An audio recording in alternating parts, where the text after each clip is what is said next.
मैं हूं नरेंद्र, आपका स्वागत है फिल्ड स्टडी मंत्रा यूट्यूब चैनल पर। तो साथियों, आज हम स्टार्ट करते हैं एक नई सीरीज जो सुपर टेट के लिए भी काम रहेगी और लेखपाल का जो वैकेंसी आ रही है उसके लिए काम आएगी और एनटीपीसी और ग्रुप डी सब के लिए काम आएगी। ठीक है, तो पहले क्वेश्चन शुरुआत करते हैं।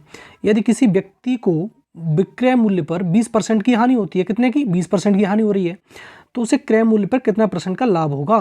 तो ध्यान करो, 20% पर क्या हो रही है? हानि। तो 20% की फ्रैक्शन कितनी होती है? 1/5 और हानि हो रही है तो एक इसमें जुड़ जाएगा तो 1/6। तो 1/6 कितना होता है? चाहो तो इसको 16 सही 2/3% भी लिख सकते हो, या फिर इसको क्या लिख सकते हो? 50/3%। ये भी इसका आंसर हो जाएगा सही। तो ऑप्शन नंबर इसका डी हो जाएगा सही। देखो अगला क्वेश्चन देखते हैं। दूसरा, भारत के 23वें चुनाव आयुक्त हैं, मतलब ये पहले का क्वेश्चन है, अब नया है उसके बताऊंगा मैं। और इंग्लिश वाले पढ़ लिया करो। The 23rd chief election commissioner of India is OP Rawat, अचल कुमार ज्योति, सुनील अरोड़ा या एस भाई कुरैशी। तो आपके हिसाब से इसमें कौन सा ऑप्शन होगा? आपको मालूम होगा जो इसमें कौन थे हमारे 23 में थे? सुनील अरोड़ा। कौन से थे? सुनील अरोड़ा। 22 में की बात करूं तो 22 नंबर का कौन थे? 22 नंबर के थे तुम्हारे ओपी रावत। भाई कुरैशी ये कौन से थे? 21वें नंबर के थे। अब मैं पूछूं फर्स्ट नंबर का कौन था चुनाव आयुक्त? फर्स्ट नंबर के थे तुम्हारे सुकुमार सेन। कौन थे? सुकुमार सेन थे, सुकुमार सेन। अब आपको मालूम होना चाहिए जो ये तुम्हारा चुनाव आयोग है इसकी स्थापना कब हुई थी? 25 जनवरी सन 1950 को, 1915 को, 50 को हुई थी। इसलिए 25 जनवरी को हम हर साल मतदाता दिवस मनाते हैं। क्या मनाते हैं? मतदाता दिवस। इस बार के मतदाता दिवस जो कल निकला हुआ है उसकी थीम क्या थी? मजबूत लोकतंत्र के लिए चुनावी साक्षरता।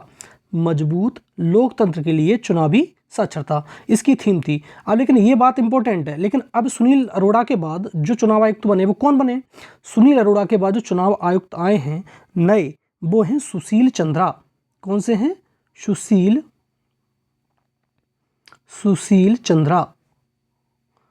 चंद्रा नए आए हुए हैं। ठीक है, अब ये चुनाव आयोग पहले एक सदस्यीय बॉडी होता था, लेकिन अब क्या हो गया? 3 सदस्यीय बॉडी हो गया है। इसके नीचे 2 और हैं। कौन कौन से? एक है हेमंत कुमार पांडे। कौन है? हेमंत कुमार पांडे। ठीक है, एक हेमंत कुमार पांडे हैं और दूसरे कौन हैं? और दूसरे हैं राजीव कुमार। ये दूसरे हुए राजीव कुमार। ठीक है, तो हेमंत कुमार पांडे और राजीव कुमार ये दोनों क्या हैं? चुनाव आयुक्त हैं। और कुछ बात कर लेते हैं इनके बारे में। मालूम है आपको जो चुनाव आयुक्त होता है उसकी सैलरी होती है 2.5 लाख रुपया। कितनी? 2.5 लाख रुपए उसकी सैलरी के रूप में मिलते हैं।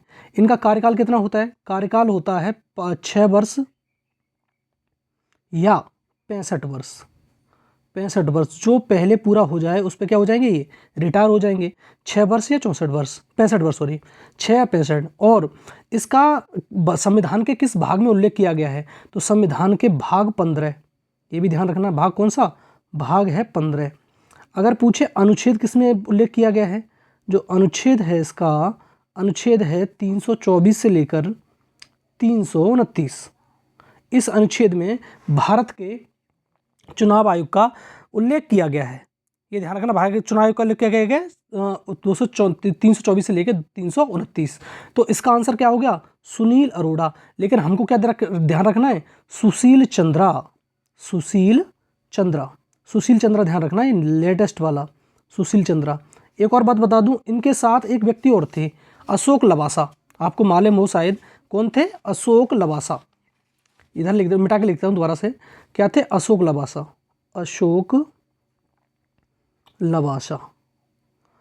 लवासा व्यक्ति थे। और ये भी क्या थे? अन्य चुनाव आयुक्तों में आते थे।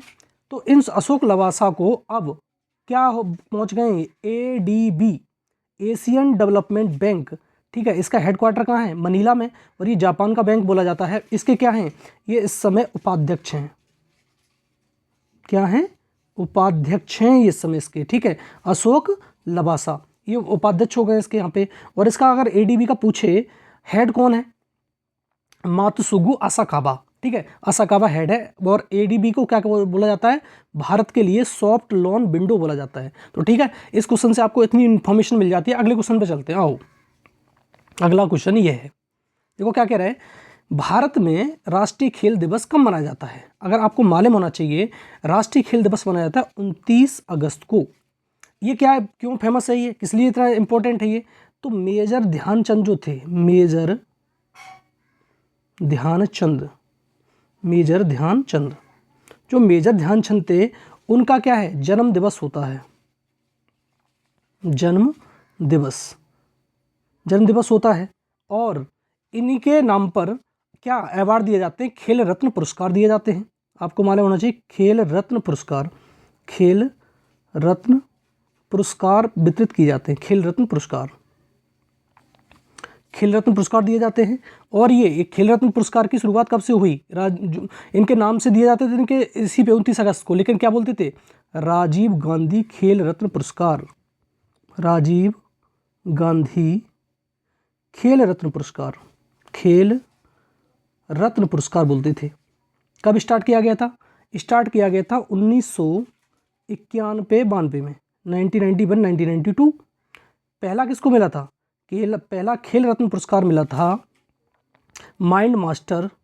अब माइंड मास्टर लिया है नाम तो समझ गए होंगे, माइंड मास्टर, माइंड मास्टर कौन है, इंडिया के जो माइंड मास्टर हैं वो कहलाते हैं तुम्हारे विश्वनाथ आनंद। कौन, विश्वनाथ आनंद, विश्वनाथ आनंद, विश्वनाथ आनंद को। और ये विश्वनाथ आनंद को पहला दिया गया था, कब दिया गया था, 1991 में पहला पुरस्कार दिया गया था। कितनी राशि मिलती थी इसमें, इसमें मिलती थी 7.5 लाख रुपए।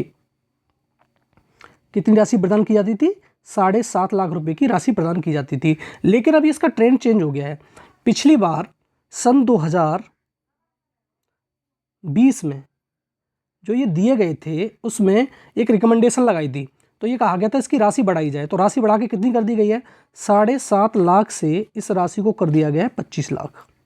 कितना कर दिया गया है, 25 लाख कर दिया गया है। और सन 2020 में कितने लोगों को दिया गया था, राजीव गांधी खेल रत्न अवार्ड। अब इसका नाम बदल के मेजर ध्यानचंद खेल रत्न अवार्ड कर दिया गया है। 5 लोगों को मिला था। 5 लोग कौन कौन से थे, एक तो मरियप्पन थंगावेलु, मरियप्पन थंगावेलु, मणिका बत्रा, रोहित शर्मा, शॉर्ट में लिख रहा हूं मैं, रोहित शर्मा, विनेश फोगाट, और 5वां नाम था रानी रामपाल, रानी रामपाल। अब देखो, मरियप्पन थंगावेलु किससे संबंधित है, मरियप्पन थंगावेलु ऊंची कूद से, Manika Batra TT table tennis से संबंधित हैं, रोहित शर्मा क्रिकेट से संबंधित हैं, विनेश फोगाट कुश्ती रेसलिंग से संबंधित हैं, रानी रामपाल हॉकी संबंधित हैं। तो ये 5 व्यक्तियों को दिया गया था पिछली बार। लेकिन सन 2021 में जब इसका नाम चेंज किया गया तो इस अवार्ड की राशि को बढ़ा दिया गया और इस अवार्ड का नाम क्या कर दिया गया, मेजर ध्यानचंद खेल रत्न अवार्ड, खेल रत्न पुरस्कार, खेल रत्न पुरस्कार, इसका नाम ये कर दिया गया है। अब इसका नाम जब ये कर दिया गया, अब इस बार कितने लोगों को मिले हैं, इस बार 12 व्यक्तियों को दिया गया है। ये ध्यान रखना इंपॉर्टेंट है। अब तक 12 व्यक्तियों को किसी को नहीं दिया गया, लेकिन 12 व्यक्तियों को पहली बार दिया गया। कौन कौन से नाम हैं, नाम जरा हम याद कर लेते हैं, नाम कौन कौन से किस किस संबंधित हैं। नाम सिर्फ सुनते जाना, आप अपनी कॉपी में लिख लेना। पहला नाम है तुम्हारा PR Sreejesh, PR Sreejesh, PR Sreejesh, PR Sreejesh किससे संबंधित है, ये संबंधित है हॉकी से। किससे संबंधित है, हॉकी से। ये गोलकीपर थे, ठीक है, इस बार जो जीती है टीम। नंबर 2 पे आता है तुम्हारा सुमित अंतिल, सुमित अंतिल, सुमित अंतिल, सुमित अंतिल किससे संबंधित है, ये संबंधित है भाला फेंक, रेसलिंग से संबंधित है। कौन सा, भाला फेंक।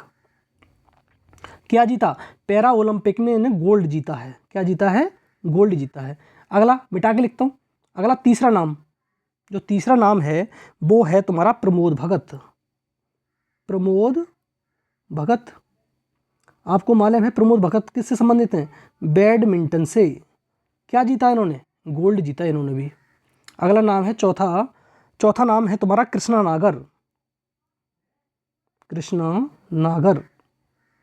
कृष्णा नागर, ये भी किससे हैं, ये तुम्हारा बैडमिंटन से। क्या जीता, गोल्ड इन्होंने भी जीता। नंबर 5 पे है अबनी लखेरा, पहला शुरुआत करने वाली यही है महिला, ठीक है। गोल्ड की शुरुआत किसने की पैरालंपिक में, इन्होंने। अबनी लखेरा किसमें, शूटिंग से संबंधित है, और क्या जीता, इन्होंने भी गोल्ड जीता। अगला नाम है तुम्हारा नीरज चोपड़ा, ये ओलंपिक के हैं। नीरज चोपड़ा क्या जीता इन्होंने, इन्होंने जीता तुम्हारा गोल्ड, किसमें, भाला फेंक, ठीक है। भाला फेंक में क्या जीता, गोल्ड जीता इन्होंने। और कितने मीटर भाला फेंका, 87.58 मीटर, ये ध्यान रखना। और भाला फेंक दिवस कब मनाया जाता है, 7 अगस्त को इन्हीं के नाम से मनाया जाता है, ठीक है। 6 हो गए। अब देखो अगले, और देखो नाम, और नाम कौन सा है, एक नाम है मनीष नरवाल, नंबर 7, मनीष नरवाल, आपको मालूम होना चाहिए पैरा ओलंपियन है ये भी। ये कौन, किससे संबंधित है, शूटिंग से। क्या जीता, इन्होंने भी गोल्ड जीता। नंबर 8 पे मनप्रीत सिंह, कौन है ये मनप्रीत सिंह, ये हॉकी के क्या हैं, कैप्टन थे, ठीक है, हॉकी के कैप्टन, इनको मिला है। 9वां व्यक्ति थे तुम्हारे रवि दहिया थे, किससे संबंधित थे, कुश्ती संबंधित हैं। इन्होंने क्या जीता, इन्होंने जीता है सिल्वर। अगला नाम है 10 लवलीना बोरगोहिन, ठीक है। क्या है संबंधित, बॉक्सिंग से थी, ठीक है। क्या जीता इन्होंने, ब्रॉन्ज मेडल जीता। 11वां व्यक्ति कौन था, 11 में था सुनील छेत्री। अब तुम्हें मालूम है सुनील छेत्री तो बहुत फेमस हैं, किसके लिए, फुटबॉल के लिए। और एक लास्ट नाम है 12वां, वो है तुम्हारा, एक लास्ट नाम है कौन सा, मिताली राज, ये किससे हैं, ये हैं क्रिकेट से। एकमात्र इसमें इस बार क्रिकेटर है, वो हैं तुम्हारी मिताली राज, ये महिलाओं में। ये ध्यान रखना, सारे के सारे 12 के 12 नाम लिखा दिए, 5 पिछले वाले लिखा दिए मैंने, ठीक है। तो 29 अगस्त को क्या दिया जाता है, मेजर ध्यानचंद अवार्ड। इसकी राशि कितनी कर दी गई है, 25 लाख रुपए कर दी गई है।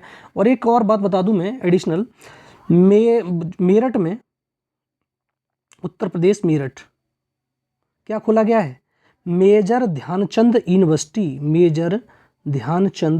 यूनिवर्सिटी, स्पोर्ट यूनिवर्सिटी खोली गई है। कौन सी, स्पोर्ट यूनिवर्सिटी, कहाँ खोली जा रही है, मेरठ में खोली जा रही है, स्पोर्ट यूनिवर्सिटी, ठीक है।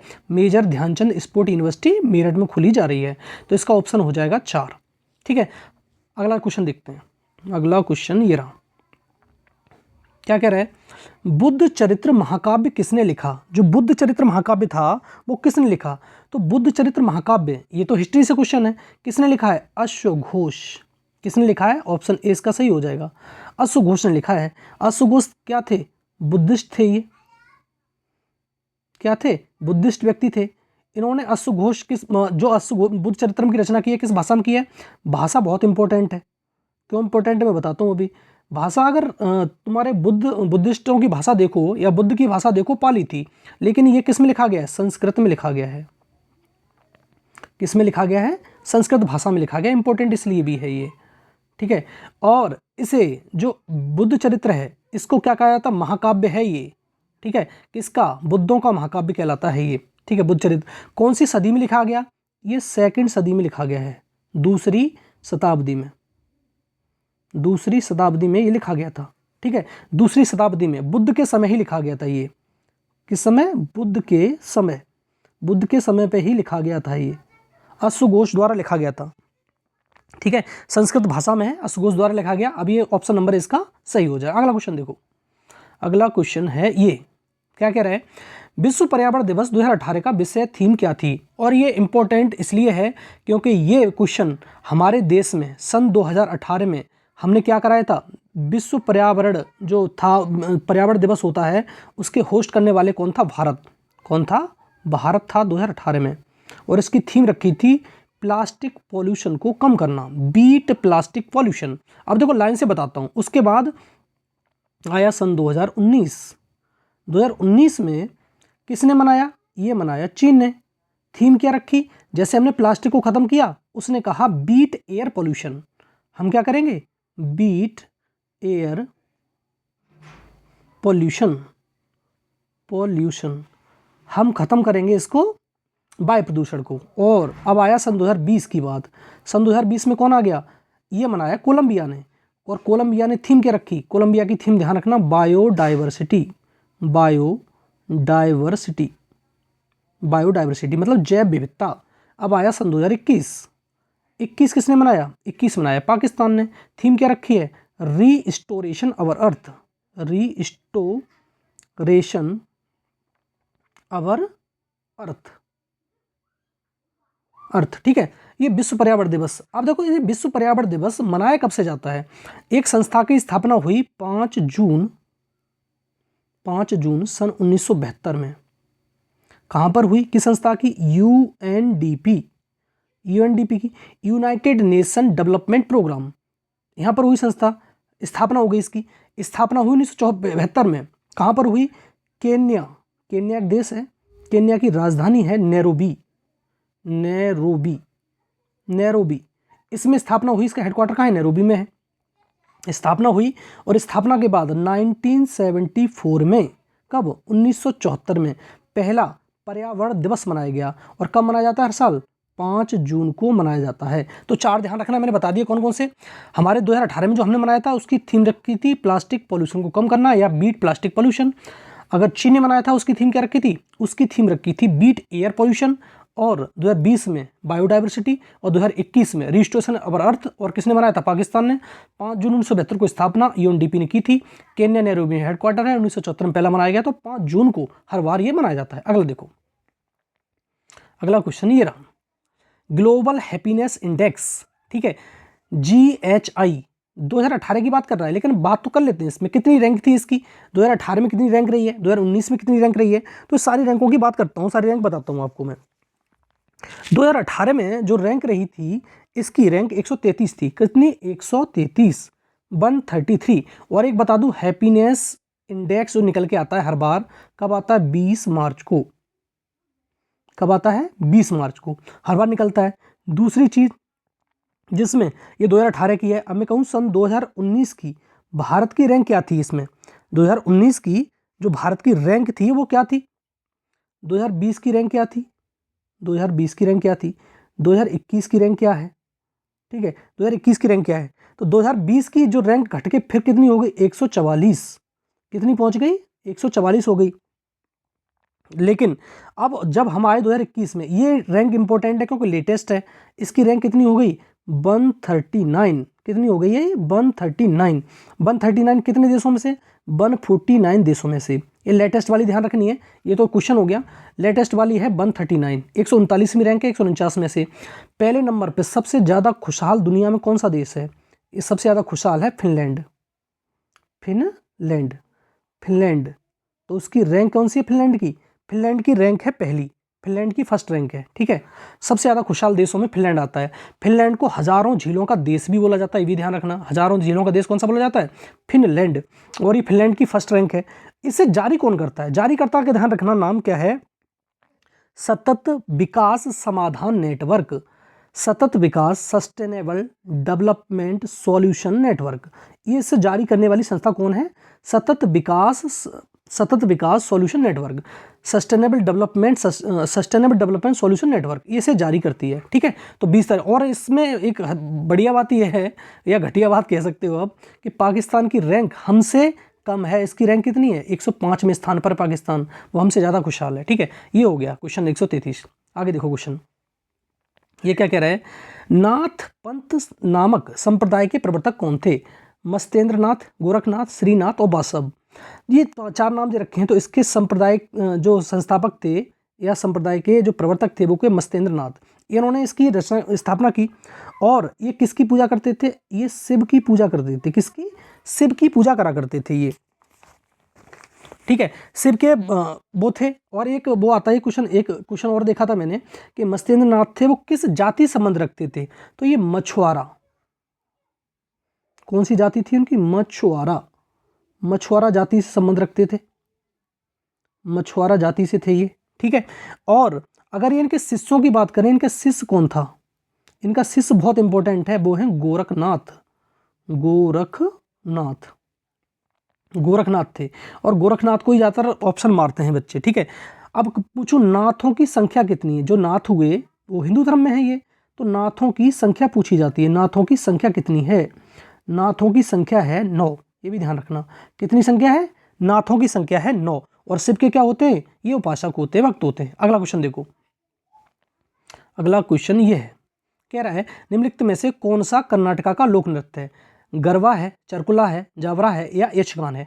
ये चारों नृत्य देखो, तो हमारा जो कर्नाटका का लोक नृत्य है वो है यक्षगान। कौन सा है, यक्षगान, ये कर्नाटका का लोक नृत्य है, यक्षगान।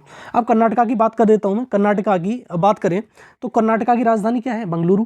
कर्नाटका के इस समय मुख्यमंत्री कौन है, येदियुरप्पा है।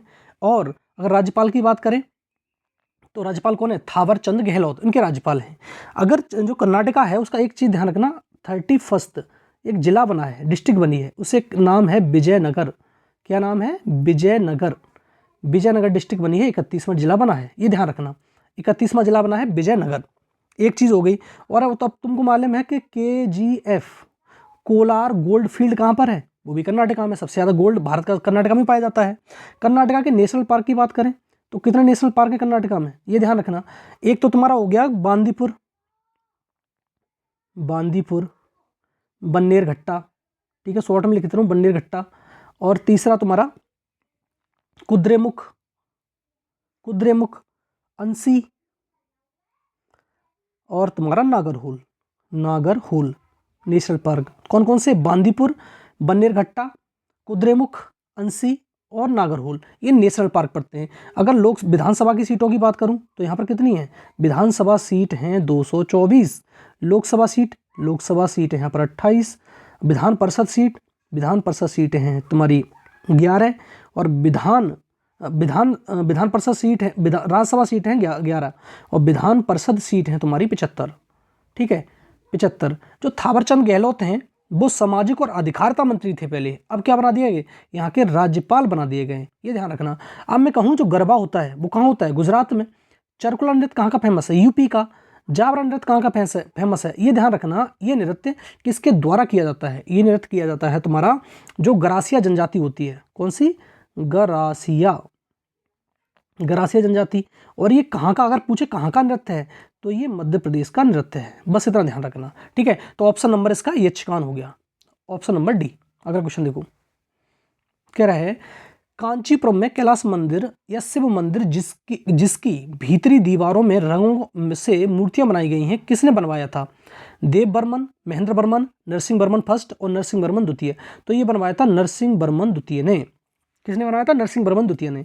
और नरसिंह बर्मन द्वितीय किस वंश का शासक था, तो ये ध्यान रखना पल्लव वंश। किस वंश का था, पल्लव वंश का, पल्लव वंश का शासक था, ठीक है, पल्लव वंश का शासक था ये नरसिंह बर्मन द्वितीय। कब बनवाया था, ये बनवाया था 685 से 750 AD के बीच में, 750 AD के बीच में बनवाया था, ठीक है, नरसिंह बर्मन द्वितीय ने बनवाया था। अगर ये पूछे किस शैली में बना हुआ है तो ये द्रविड़ियन शैली में बना हुआ है, द्रविड़ शैली में बना हुआ है। किस शैली में बना हुआ है, द्रविड़ शैली में बना हुआ है मंदिर ये। और कांचीपुरम में जो कैलाश मंदिर है ये शिव का मंदिर है। और कांचीपुरम को क्या बोला जाता है, हजारों मंदिरों की भूमि कहा जाता है। ध्यान रखना कांचीपुरम को क्या कहा जाता है, हजारों मंदिरों की भूमि। अब मैं कहूँ पल्लव वंश का पहला शासक कौन था, फर्स्ट जो फर्स्ट शासक था कांचीपुरम का, मतलब पल्लव वंश का, वो कौन था, वो था सिंह विष्णु। कौन था, सिंह विष्णु, इसका शासक था ये। इसके बाद कहूं अंतिम शासक, लास्ट कौन था, तो अपारजित बर्मन इसका शासक था, ठीक है। तो ये वंश खत्म हो गया, तो नरसिंह बर्मन द्वितीय, इसका ध्यान रखना। और ये कहाँ पड़ता है, इंपॉर्टेंट, ये कांचीपुरम कैलाश मंदिर कहाँ पड़ता है, किस राज्य में, तो ये पड़ता है तमिलनाडु। इस समय तमिलनाडु में किसकी सरकार है, DMK, द्रमुड़ मुनेत्र कंगडम, इनकी सरकार चल रही है इस समय। अगला क्वेश्चन देखो 109 ये है 109 क्वेश्चन देखो, कह रहा है मिर्जापुर प्रसिद्ध है कजरी के लिए, चरकुला नृत्य के लिए, पावरा के लिए, नकटा के लिए। तो मिर्जापुर में कौन सा डांस परफॉर्म किया जाता है, तो ये किया था कजरी। कौन सा? कजरी। ऑप्शन नंबर ए सही होगा। मिर्ज़ापुर कहाँ पड़ता है? यूपी में पड़ता है, ये आपको मालूम होना चाहिए। कजरी के लिए फेमस है, और कजरी यहाँ की बहुत ज़्यादा फेमस कला है, वो है। यहाँ पर कब होता है ये कजरी डांस? कजरी जो होता है वो होता है तुम्हारा बरसात के दिनों में, वर्षा के समय। वर्षा का कौन सा? सावन का महीना, सावन के महीने में, ये ध्यान रखना, सावन के महीने में किया जाता है ये परफॉर्म, ठीक है। और ये तुम्हें चरकुला मैंने बता ही दिया। चरकुला नृत्य कहाँ का है? चरकुला नृत्य भी यूपी का ही है। चरकुला नृत्य कैसे होता है? सर पे जो महिलाएं होती हैं वो बांध के दीपक जला जला के रखती हैं ऊपर, ठीक है, ऐसे इस प्रकार से सजा सजा के। तो ये तुम्हारा कौन सा होगा? चरकुला। चरकुला भी यूपी का ही है, और तुम्हारा कजरी भी यूपी का है। कजरी फेमस कहाँ से है? कजरी का जो माना जाता है, कहाँ से स्टार्ट हुआ? तो माना जाता है मिर्ज़ापुर से स्टार्ट हुआ, ठीक है। ऑप्शन नंबर ए इसका हो जाएगा। अगला क्वेश्चन देखो ये वाला, क्या कह रहा है? निम्नलिखित में से किस राज्य में भारत का 100वां एयरपोर्ट स्थित है? ये 100वें और एयरपोर्ट की बात कर रहा है। तो मणिपुर है, अरुणाचल प्रदेश, नागालैंड, सिक्किम। तो सिक्किम में स्थापित किया गया है 100वां एयरपोर्ट। इसका नाम क्या है? जो 100वां एयरपोर्ट स्थापित किया गया है, इसका नाम है पैकयोंग। कौन सा नाम है? पैकयोंग एयरपोर्ट का नाम है। और अब सिक्किम के बारे में चर्चा करते हैं। सिक्किम, एक चीज ध्यान रखना, जो सिक्किम है, सिक्किम क्षेत्रफल की दृष्टि से भारत का सबसे छोटा राज्य है। कौन सा राज्य है? सबसे छोटा राज्य है। 27वें नंबर पे आता है। अगर नंबर की बात करें तो 27वें नंबर का राज्य है क्षेत्रफल की दृष्टि से। और यहाँ की जनसंख्या सबसे कम है। जनसंख्या की बात करें, जनसंख्या कौन से नंबर पे आती है? जनसंख्या आती है तुम्हारी लास्ट नंबर पे। भारत में सबसे कम जनसंख्या इस राज्य में है, और सबसे अधिक तो तुम्हें मालूम है यूपी के अंदर सबसे ज़्यादा जनसंख्या है, ठीक है। तो पैक्योंग करके इसका क्या है? नया क्या बना है? एयरपोर्ट बना है 100वां। इंपॉर्टेंट ये है। लेकिन 100वां एक और चीज़ है यहाँ पे, हमने स्मार्ट सिटी प्रोजेक्ट स्टार्ट किया था। स्मार्ट सिटी प्रोजेक्ट, जो स्मार्ट सिटी प्रोजेक्ट था भारत सरकार का, उसमें पहली स्मार्ट सिटी किसे बनाया गया था? पहली स्मार्ट सिटी किसे मतलब नामित किया गया था? तो भुवनेश्वर। भुवनेश्वर कहाँ पड़ता है? और भुवनेश्वर पड़ता है उड़ीसा में। उड़ीसा की पहली सिटी बनी थी भुवनेश्वर, मतलब स्मार्ट सिटी। और कहे 100वीं स्मार्ट सिटी कौन सी बनी? कौन सी? 100वें नंबर की स्मार्ट सिटी, तो ये ध्यान रखना, शिलोंग। कौन सी है? शिलोंग। शिलोंग 100वीं स्मार्ट सिटी थी। कहाँ की? भारत की। और शिलोंग किसकी राजधानी है? शिलोंग शिलोंग ये नहीं है, इसकी मेघालय की राजधानी शिलोंग। 100वीं स्मार्ट सिटी कहाँ की बनी थी? शिलोंग, मेघालय की। इसकी नहीं, शिलोंग राजधानी किसकी है? मेघालय की राजधानी शिलोंग बनी थी 100वीं स्मार्ट सिटी। अब देखो इसमें जो ये है, कौन सा? इसका सिक्किम की बात करें, सिक्किम की राजधानी क्या है? इस राजधानी रखना गंगटोक राजधानी है। अगर सीएम की बात करें तो सीएम कौन है? प्रेम सिंह तमांग सीएम है। इसकी गवर्नर की बात करें, गवर्नर कौन है? यहाँ का गवर्नर है तुम्हारा गंगा प्रसाद। कौन से? गंगा प्रसाद गवर्नर है यहाँ के, गंगा प्रसाद गवर्नर हैं। और यहाँ का एक चीज ध्यान रखना, कंचनजंगा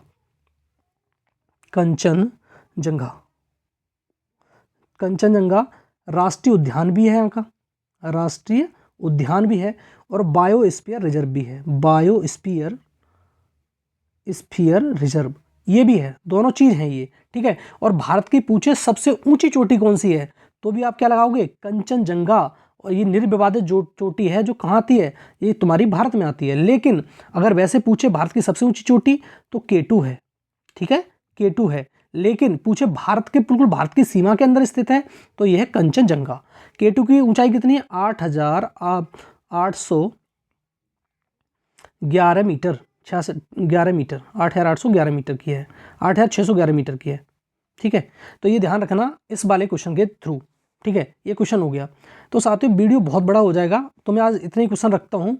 आपको ज़रूर बताना है कि वीडियो कैसा लगा। अगर वीडियो अच्छा लगता है तो आप ज़रूर मेरे चैनल को सब्सक्राइब कर लें अगर पहली बार आए हैं, और वीडियो अच्छा लगता है तो लाइक कर दें, और दोस्तों तक अवश्य शेयर करें, जिससे उनको भी इस वीडियो का लाभ मिल सके। धन्यवाद, थैंक यू दोस्तों।